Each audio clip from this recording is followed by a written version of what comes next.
Hello friends, मैं सुनील। स्वागत है आप सबका। आज हम डिस्कस करने वाले हैं अर्थव्यवस्था के क्षेत्रक के बारे में। जानेंगे प्राथमिक क्षेत्रक में कौन कौन सी गतिविधियां हैं, द्वितीय क्षेत्रक में कौन कौन सी गतिविधियां हैं, और साथ ही हम बात करेंगे तृतीय क्षेत्र की कौन कौन सी जो है गतिविधियां हैं। चलिए आइए शुरू करते हैं। देखिए, सबसे पहले मैं बात करूं प्राथमिक क्षेत्र की, तो देखिए प्राथमिक जो क्षेत्र है इसको कृषि और सहायक क्षेत्र भी कहते हैं। देखिए, इसकी परिभाषा से समझे अगर, तो देखो प्राकृतिक कोई संसाधन है तो उनका अगर उपयोग में लेकर किसी वस्तु का उत्पादन करना, ठीक है। कोई प्राकृतिक संसाधन है उसका यूज लेकर, ठीक है, किसी वस्तु का उत्पादन करना।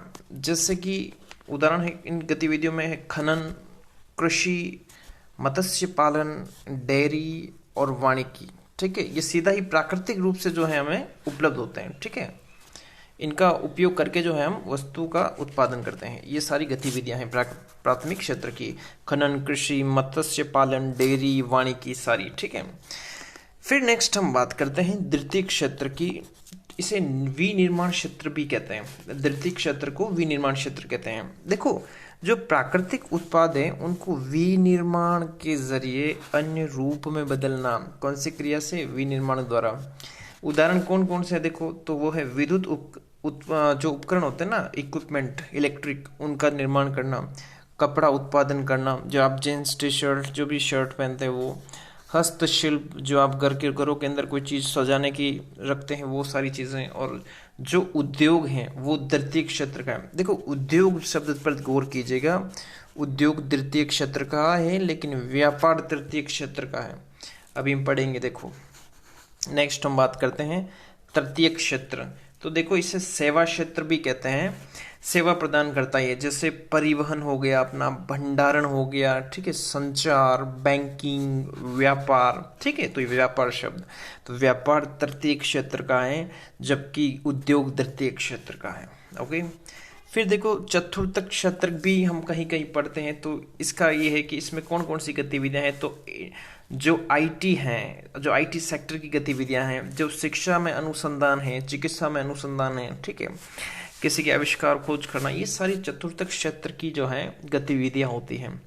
आईटी का अर्थ है इंफॉर्मेशन टेक्नोलॉजी, ठीक है। फिर देखो, कुछ बातें आपको ध्यान रखनी है, इंपॉर्टेंट है। तो देखो, जो प्राइमरी सेक्टर है, कृषि या सेवा क्षेत्र है, वो वहाँ पे सर्वाधिक जनसंख्या नियोजित है। जनसंख्या जो है सर्वाधिक है उसमें नियोजित। और अगर मूल्य की दृष्टि से बात करें तो सेवा क्षेत्र जो है काफ़ी आगे हैं इनसे।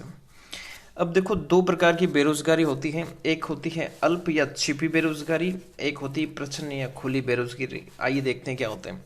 देखो, अल्प या छिपी बेरोजगारी है ना, उसमें क्या होगा, उसमें ये होगा कि आवश्यकता से जो है अधिक लोग काम में लगे रहते हैं। मतलब एक कोई खेत है, उसमें केवल दो जनों का काम है, ठीक है। एक का कार्य मान लो काटना है, या एक का कार्य किसी फसल को निकालना है, लेकिन बैठे वहां पर 5 जने हैं, ठीक है। तो वो आवश्यकता से अधिक लोग काम में लगे हैं, ठीक है। तो ये एक अल्प या छिपी बेरोजगारी है, ठीक है। ये अल्प छिपी बेरोजगारी है। और प्रच्छन्न और खुली बेरोजगारी क्या होता है? देखो, जिनके पास कोई रोजगार नहीं है, वैसे ही खाली बैठे रहते हैं, ठीक है, तो वो प्रच्छन्न या खुली बेरोजगारी के अंदर आते हैं। अब आप देख सकते हो आप किस में आते हो, इस कैटेगरी में से, या फिर आप किसी में भी नहीं आते हो सकता है। तो ये था अर्थव्यवस्था के क्षेत्र के बारे में से जानकारी जो हमने अभी पढ़ी है। अगर आपको ये वीडियो अच्छा लगे तो इसको शेयर करें। अगर कोई भी डाउट हो तो कमेंट करें, और चैनल को सब्सक्राइब करना बिल्कुल ना भूलें। धन्यवाद।